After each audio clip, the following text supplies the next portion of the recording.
umukozi w'Imana bivuze, mpagaze hano nshima Imana igitangaza yankoreye. Hashize hafi nk'amezi 2 nagize uburwayi bwo mu nda nkashya ahangaha ku ruhande rw'ibumoso hasi. Narashyaga bidasanzwe, byatangiye bimfata hashira nk'iminota 5, nabandi no mu kazi ngashya, ibyo nari ndimo nkabireka nkabanza ngafata pause nk'iminota 5 kugira ngo gushya bishire, kuko nabonaga ari by'igihe gitoya, sinigeze mbiha agaciro, nasaga nk'utabihaye umwanya. Byaje gukomeza gukura, noneho nkajyashya umwanya munini, ndashya cyane, noneho nkumva ntibisanzwe, nkumva si igifu, kuko ahantu mbabara ntabwo byari kuri kote y'igifu, ariko nkayoberwa uburwayi bwari bwo. Noneho byageze aho ntashye mvuye ku kazi ari nka saa 12 ngeze mu rugo, ntaha numva ndimwo gushya, ariko ngeze mu rugo biriyongera cyane. Nicaye mu rugo ndi kumwe n'abana n'umugabo, ndababwiye ni rero genda umva gushya bidasanzwe infection. Ndambwiye ndetse na ma infection yatuma ndimo gushya bigeze aha ngaha.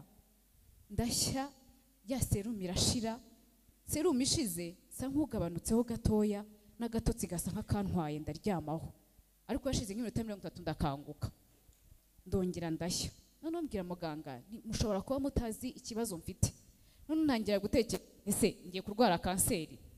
Avuga mana yanjye ko njya numva abantu barwaye kanseri baribwa cyane, ariko ngiye ndumva ari ugushya. Noneho muganga arambwira ati rero ubwo uyu muti twashyize muri serum ugabanya uburibwe, niba ukomeje gushya reka noneho tugutera urushinge turebe kugabanuka gushya.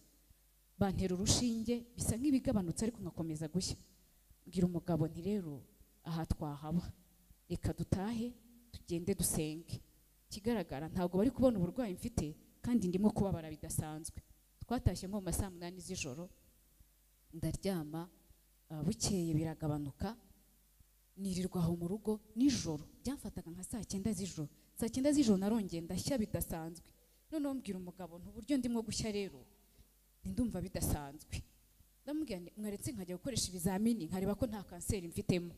Arambwira ati wikwatugira umutima. Ndavuga ni Imana uyobora umukozi wawe aza nkoreho ansengere. Uwo munsi nta nubwo yankozeho, yancaga ku ruhande ntiyigeze ansengera.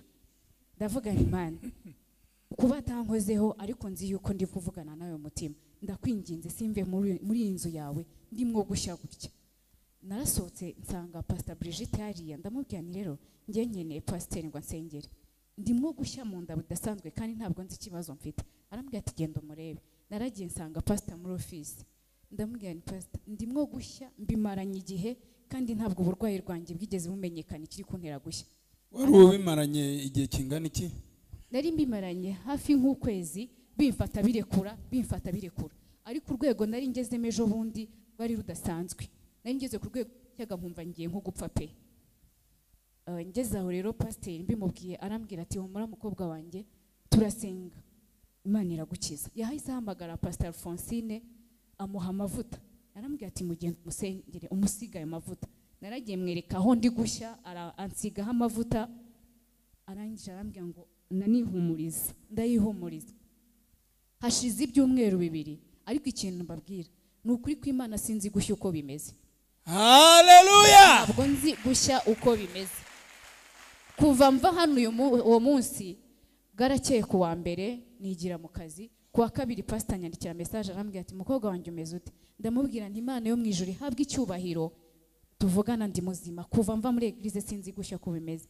Mpagaze hanga hashize ibyumweru 2 sinzi gushya uko bimeze, meze neza. Na ya kanseri naturaga mu izina rya Yesu ni muzima. Byari ibitero bya Satani. Imana yo mu ijuru ihabwe icyubahiro. Amen, amen, amen. Haleluya. Haleluya.